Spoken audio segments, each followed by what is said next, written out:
Welcome to The Explainer. Today, we're diving into a city that's just full of the most profound contradictions. A place where you've got ancient marble standing right up against modern graffiti. It's a living, breathing museum that's also a huge metropolis grappling with all the pressures of the 21st century. We're talking, of course, about Athens.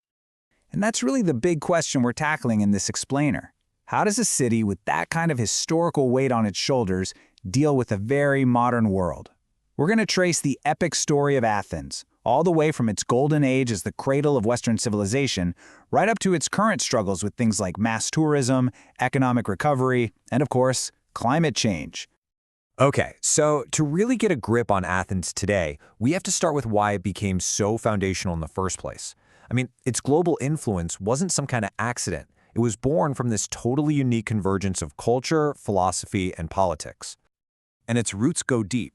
We're talking about a city that's been continuously lived in for maybe 5,000 years. Long before the famous philosophers and playwrights ever showed up, this place was a major Mycenaean fortress. Its journey is just a story of incredible endurance. But it was the 5th century BC that really truly defined Athens. This was its golden age. Just think about it. In the space of a few generations, this one city managed to fight off a superpower, build the Parthenon, and lay the groundwork for philosophy, drama, and a completely radical new way of governing. And at the absolute heart of this era was democracy, rule by the people. Now, let's be clear, it was far from perfect. It excluded women, slaves, and foreigners, but it established this world-changing idea that citizens should have a direct say in how they're governed. You can just feel the confidence of the time in this quote from Pericles, who was the leading statesman of the age.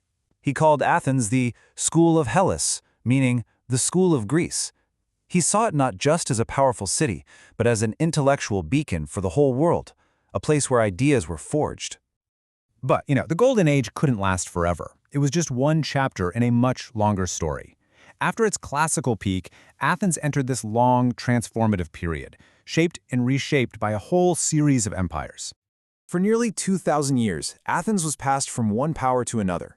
Romans, Byzantines, Ottomans, they all left their mark. And honestly, nothing tells this story better than the Parthenon itself.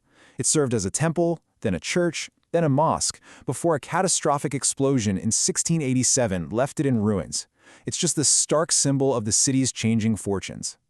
So all of that deep, layered, complicated history brings us right to the present day, to what we're calling the modern crucible, where the sheer weight of its past meets the really intense pressures of the 21st century. I want you to consider this number, 7 million. That's how many tourists descended on Athens in a single record-breaking year. That one figure represents both the city's greatest opportunity and, well, one of its greatest challenges. It really creates what you could call a paradox. On one hand, tourism is the economic engine that's driving Greece's recovery. But on the other, it puts this immense strain on already struggling infrastructure, and it makes the city incredibly vulnerable to the worsening effects of climate change, like those just devastating heat waves. And look, the economic recovery has been huge. You can't deny it. Unemployment has absolutely plummeted from those crisis-era highs of over 25% down to around 10% today.